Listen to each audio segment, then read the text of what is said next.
झाली 10 एकर आणि त्याला झाली 2 पोरं, ती आला 5 एकरात आणि नंतर झाला अत्यल्प भूधारा आणि नंतर तर पुढचा भूमिहीन होणार आहे का काय गुन्हा.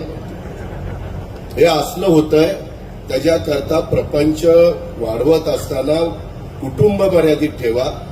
त्यामध्ये आम्हाला बरेच कायदे करायचे होते पण काही अडचणी आल्या. त्याच्यावर निवडणुकीला उभं राहण्याच्या करता 2 पेक्षा 3 अपत्य असेल तर त्याला उभं राहता येणार नाही. त्याच्यामध्ये आम्ही वेगळा विचार करत होतो की ज्या सवलती सरकार देतं त्या सगळ्या सवलती तुम्हाला पाहिजे असतील तर 2 पेक्षा 3रं अपत्य असेल तर त्याला मिळणार नाही.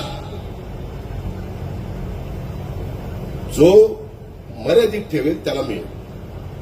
ज्याला पलटण वाढवायची वाढू बाबा, आमचं काय म्हणतात काय काय म्हणतात त्याची कृपा. तुझ्या आल्या तुझी कृपा आहे त्याची कृपा. असं कुठे त्याची कृपेवरून पोरं झाली तर एक जण म्हणले होते आंबा खाऊन पोरगे होतं पण काय करणार. काय खाऊन काय होतंय ते मी सांगायची गरज नाही. लोक बसलीत म्हणतील की काय आज बडबडायला लागलं. मला एवढंच